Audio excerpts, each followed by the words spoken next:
बंगाल चुनाव से ठीक पहले एक ऐसा खुलासा हुआ है जिसने पूरी राजनीति को हिलाकर रख दिया है। बाबरी मस्जिद की नींव रखने वाले बताए जा रहे हुमायूं कबीर की पोल खुल चुकी है और यह खुलासा कोई मामूली नहीं बल्कि एक स्टिंग ऑपरेशन में खुद उन्होंने सच कबूल किया है। जी हां, हुमायूं कबीर ने माना है कि उनका असली मकसद क्या था, मुस्लिम वोटों को ममता बनर्जी के खिलाफ मोड़ना। यानी यह पूरा खेल एक सोची समझी साजिश थी ताकि चुनाव से पहले ममता को कमजोर किया जा सके। लेकिन दोस्तों, राजनीति का खेल कभी सीधा नहीं होता। सूत्रों की माने तो इस खुलासे के बाद जहां एक तरफ बंगाल की राजनीति में भूचाल आ गया है, वहीं दूसरी तरफ ममता बनर्जी और भी मजबूत होती नजर आ रही है। वो फर्स्ट जुम्मा आएगी पिछला शुक्रवार, वो भी फ्राइडे में आ गया 1 लाख लोग, आज और डबल हो गया 2 लाख। मान लीजिए यहाँ पे आपको अगर इधर टीएमसी का हटाना है, ये आपका अगर इरादा है, तो यहाँ पे 2 डिवीजन करना पड़ेगा। एक है भाजपा को पास हिंदू का वोट, वो तो कंफ्यूजन हो ही जाएगा। और आप मैं जितना मुसलमान लोगों को मेरा पास वोट देने के लिए मैं आवाज उठा रहा है, तो ऑटोमेटिकली आपका हिंदू वोट आपका पास जाएगी, भाजपा का पास जाएगी। वो कैसे जाएगा? कैसा ऐसे ही जाएगा जो हिंदू लोग ममता बनर्जी के ऊपर भरोसा कर रहा है, वो अच्छा तरीका से मालूम है। जो मुसलमान लोग को 100 से 90% चुनाव में ममता को पास है, तो वो वोट जो चुनाव से हट जा रहा है, जो मुसलमान वोट वहाँ से हट रहा है, तो वो हिंदू लोग और देखेगा जो वो ममता बनर्जी सत्ता में नहीं आएंगी, तो उनका एक ही ऑप्शन है जो बीजेपी को, भाजपा को। मैं सीधा बोलूँ कि जो मेरा को और वोट डालो, मैं वहाँ चीफ मिनिस्टर जो ही बनेगी, मेरा को निर्णय भूमिका मेरा निर्णय चाहिए, मेरा हाथ पर आएगी, तो मैं अगले दिन चीफ मिनिस्टर जो होगी वो हिंदू लोग की होगी। मेरा कोई टारगेट नहीं है चीफ मिनिस्टर बनना, लेकिन जो लोग बनेगी उनको मेरा पास 80-90 294 से 80-90 मेरा पास रहेगी, तो मैं अगले दिन वो चीफ मिनिस्टर को सपोर्ट देने के लिए मैं ये एजेंडा रखूंगा। मतलब भाजपा से अगर चीफ मिनिस्टर बनेगा तो आप सपोर्ट देंगे? पूरा सपोर्ट देगी, कोई दिक्कत नहीं। ममता को किसी कीमत में नहीं आना चाहिए। मान लीजिए ऐसा कुछ पोजीशन हो गया कि आपके पास मान लीजिए 75 आसन आ गया और भाजपा का होगा और टीएमसी के पास बराबर का होगा, तो उस वक्त अगर आप टीएमसी को वो ताकत लगाएगी मेरे को सपोर्ट लेने के लिए, लेकिन मैं नहीं दूंगी, मैं भाजपा को दूंगी। लेकिन आप अंडरग्राउंड में आपको सब जो एग्रीमेंट करने चाहिए कर लीजिए, कोई दिक्कत नहीं। लेकिन पहले मैं ये आपको खिलाफ ही बोलूंगी, इलेक्शन भाजपा के खिलाफ ही बोलना चाहिए, नहीं तो ये वोट इकट्ठा मेरे पास नहीं आएगी, फिर वो ममता बनर्जी को पास डाल देंगे। मेरा जितना ममता बनर्जी को खिलाफ बोलेंगे उतना ही भाजपा को खिलाफ बोलेंगे। वो लीडर ऑफ द अपोजिशन को साथ मेरा पास हुआ, वो शुभेंदु अधिकारी, हाँ वो शुभेंदु अधिकारी बोला जो अब दिल्ली जाएगी 22 तारीख को बाद, मैं भी जाऊंगी, अलग करके आपको सेंट्रल लीडरशिप को सब बात करा दी। फिर डायरेक्ट और जो मोहन यादव जी है ना, मध्य प्रदेश महान यादव, वो मेरा साथ कनेक्शन रखते हैं। वो लोग बोला जो पीएमओ के साथ मेरा बात हुआ, आपको साथ कनेक्शन रखने के लिए वो लोग उसका सीएम भी आपके साथ कनेक्शन रखा है। सीएम डायरेक्ट मुझे हम लोगों को इन्फॉर्मेशन था आसाम का सीएम, आसाम का जमींदारी दिया, लेकिन बाद में पीएमओ आसाम को जोड़ के रखा, लेकिन डायरेक्ट मोहन यादव जी को मेरा साथ बातचीत करने के लिए, तो दोनों को ही मेरा कनेक्शन में है। आपको 100 से 110, 120 तक जा सकता भाजपा, लेकिन आपको 148 नहीं मिलेगा। जितने ही शुभेंदु अधिकारी जी बोली है उनको मैं बोला, तो बोले ठीक है, आपको तो जोड़ के, और मोहन जी मुझे बताया जो आपको जो 70-80 जो सीट आपको मिलेगा तो डायरेक्ट आपको डेप्यूटी दे दूंगा, मेरा सीएम बोलेगा आपको डेप्यूटी, ठीक है डेप्यूटी सीएम, वो तो बढ़िया है, बढ़िया। ये तो ठीक है, ये हम लोगों की सोच यही है।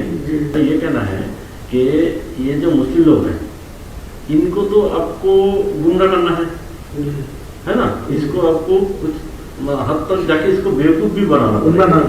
अगर आप बेवकूफ नहीं बनाएंगे तो वो उनका पास से उनका पास चला जाएगा। तो ये आपका पॉलिसी क्या मतलब पॉलिसी ऐसा ही है। देखिए मैं उनको भी बोला, सुरेंद्र जी को बोला, मेरा पास पैसा चाहिए, मैं मुसलमान को इकट्ठा करने के लिए, उनको चुनाव में मेरा पास वोट लेने के लिए, वो एक सीट में 3 करोड़ 4 करोड़ खर्चा होगा। वो जो टीएमसी वाला जो है सत्ता में, वो पैसा ज्यादा नहीं देते, लेकिन आज के दिन में जो नया नया मेरा मुसलमान को जो उम्मीदवार खड़ा करेगी, वो सब शिक्षित लोग होगी, स्वच्छ भावमुक्ति होगी, मुसलमान को पास उनको ज्यादा इम्पोर्टेंस भी है, लेकिन मेरा पैसा का जरूरत है। आपको टोटल कितना पैसे का जरूरत है जो आप ये आपका जो लक्ष्य है इसको पूर्ण कर सकते हैं? नहीं, पूरा लक्ष्य होगा 1000 मिलेगा तो बहुत, मतलब 1000 करोड़। हाँ। तो ये जो है इसको मतलब कैसे आपको मतलब आपका प्लानिंग क्या क्या है? मतलब प्लानिंग ये यही पैसे है। आपका क्या, आप कैसे इसको तोड़ेंगे? मतलब मुस्लिम वोट को कैसे तोड़ेंगे इस पैसे से? कुछ जगह मेरा जो गांव है जो जनरल है, इतना दिन से मेरा खिलाफ जो जितना बार मैं चुनाव लड़ा, तो आपका पार्टी का कोई उम्मीदवार था, तो उम्मीदवार को पास ज्यादा पैसा भी आ रहा है, लेकिन वो पैसा ग्रास रूट में वो यूज नहीं पहुंचा नहीं। लेकिन मेरा इतना ग्रास रूट में आदमी है, उनको घर घर कोई पैसा पहुंचेगी ना, तो ये कोई बयान नहीं करेगी। ये मेरा मतलब अगर पैसा अगर माइनॉरिटी बेल्ट में आ जाए और आपका यहाँ पे मुस्लिम वोटर है पहला से ही, हाँ। मेरा जो ऑप्शन रहेगी, मैं जो 1000 करोड़ रुपया आपको मांगते हैं ना, तो मैं 300 करोड़ रुपया में पहले से, वो जो आपको बिहार में जो चुनाव नीतीश कुमार की जो फॉर्मूला में किया, हाँ। जो 1,000 करके 12 महीने में एक साल में 12,000 है, वो दे दिया 10,000 करके पर फैमिली, तो पूरे वोट तो आपका पास चला गया। क्या हालत? मतलब आपका कहना है कि ऐसे ही आप उसको बेवकूफ बना, लेकिन उन लोग का इतना बेवकूफ बनेगा? जरूर बनेगा। मतलब आप तो पाल ज्यादा बुझेगा। मेरा आपको ज्यादा नहीं बोलूंगा, मैं आपको मेरा आज के दिन में आपको ये भरोसा दे रहा है, जो मेरे पास 1000 रुपया आप देगी तो आपको पूरा फायदा मिलेगा। और मेरा ये भी आपको एग्रीमेंट करके देंगे, जो मेरा सीट तो 70-80 होगी, आपको 100 से 120 तक पहुंच जाएगी, तो ममता बनर्जी वो 100 से नीचे रहेगी। तो मैं साफ चुनाव को बाद लोगों को समझाएगी, जो सेंट्रल में बीजेपी है, इनको 3 टर्म्स जो ममता बनर्जी था, कोई डेवलपमेंट नहीं हुआ मुसलमान के लिए, कोई डेवलपमेंट बंगाल में नहीं है। 100 का गारंटी दिया, जो 100 दिन का जो काम लेबर का, वो भी पैसा अभी तक नहीं मिला ठीक ठाक से। सारे ये मुसलमान मेरा ऊपर पूरा भरोसा करेंगे, आपको याद दिलाते हैं। अगर आपका ग्रासरूट वाले जो मुस्लिम लोग हैं, वो अगर उस वक्त अगर आपको बोले कि आप यहाँ पे बाबरी मस्जिद बना रहे हैं, तो उधर तो बीजेपी ने हम लोगों का बाबरी मस्जिद को तोड़ा था, तो उसको हम लोग क्यों सपोर्ट दें? तो अब आप उसको कैसे समझें? मैं तो पहले से ही बोल रहा है, मैं चुनाव में मुद्दा उठाया, जो आज का दिन में डायरेक्ट कोई टीएमसी को 150 में पहुँच देना चाहिए, तो वो भी बाबरी मस्जिद नहीं होने देगा।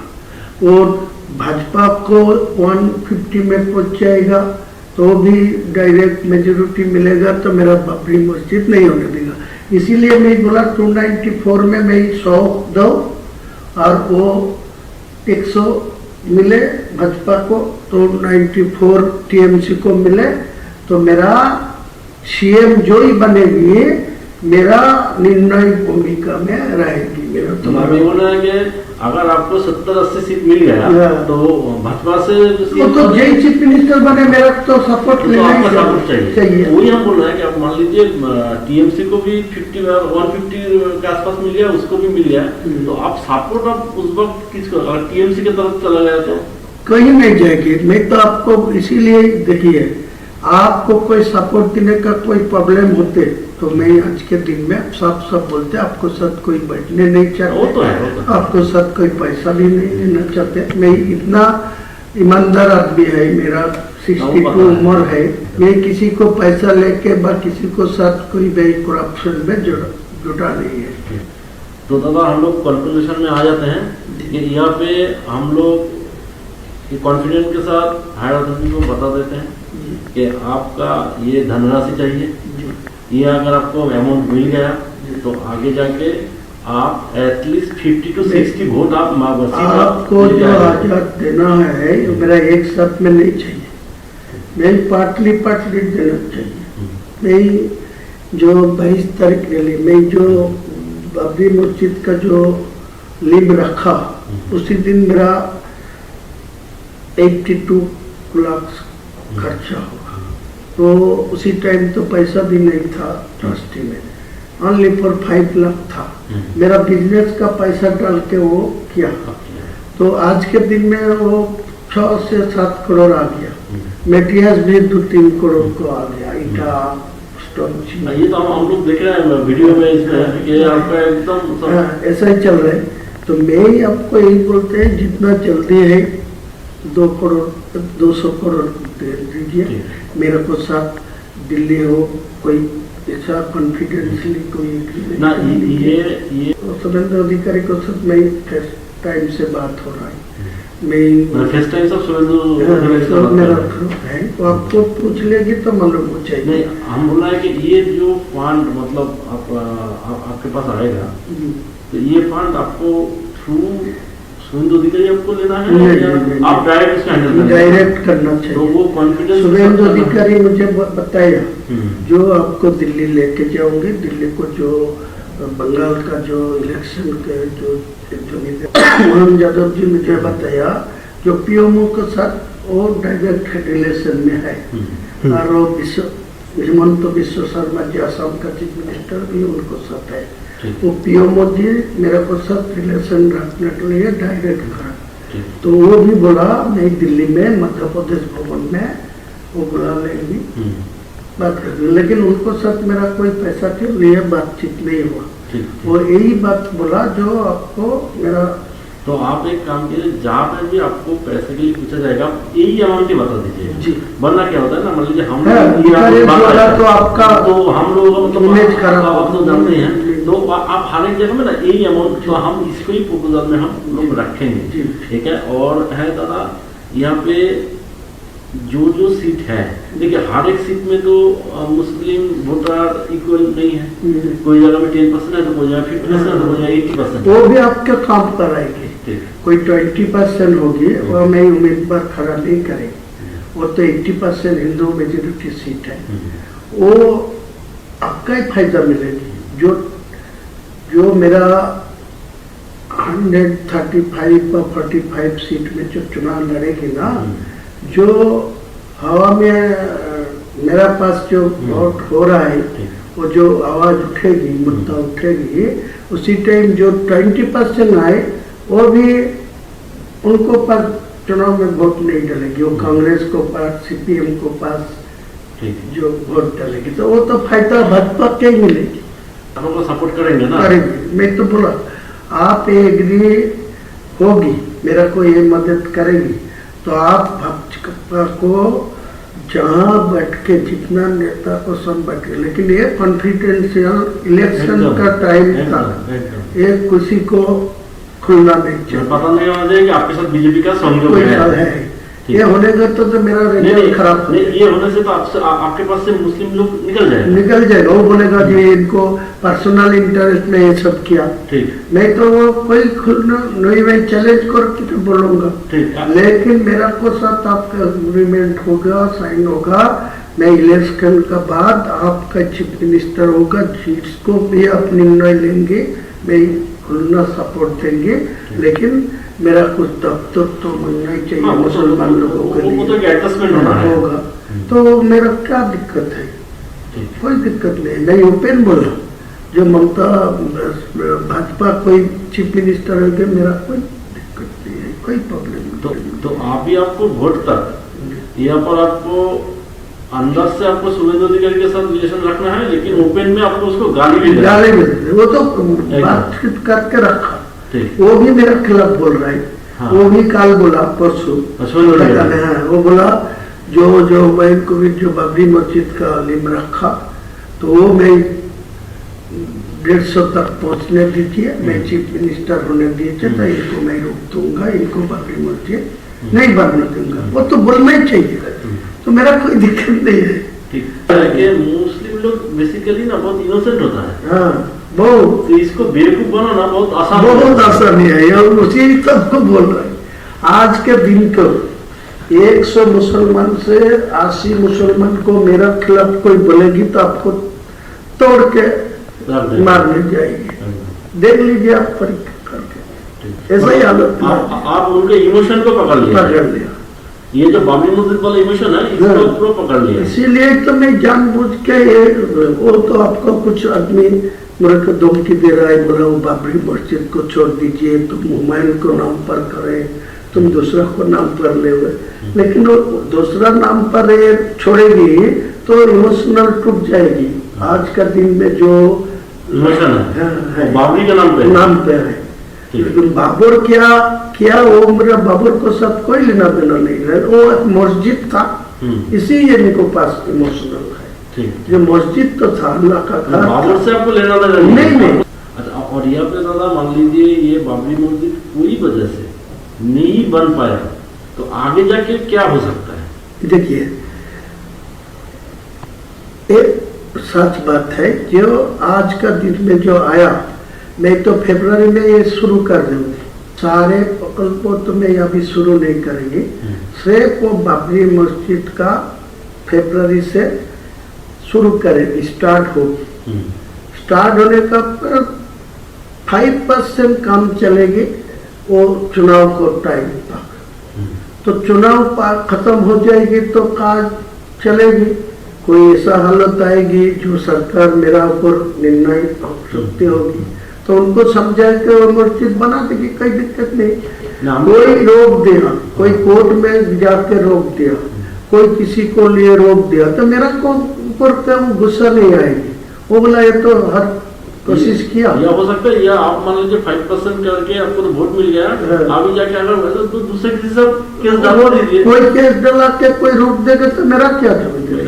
कोई ये तो मेरा इलेक्शन का फायदा है। वो आपको बोला ना, मेरा दिमाग ऐसा। अब सवाल यह है कि क्या ये साजिश उल्टी पड़ गई? क्या इससे ममता को फायदा होगा?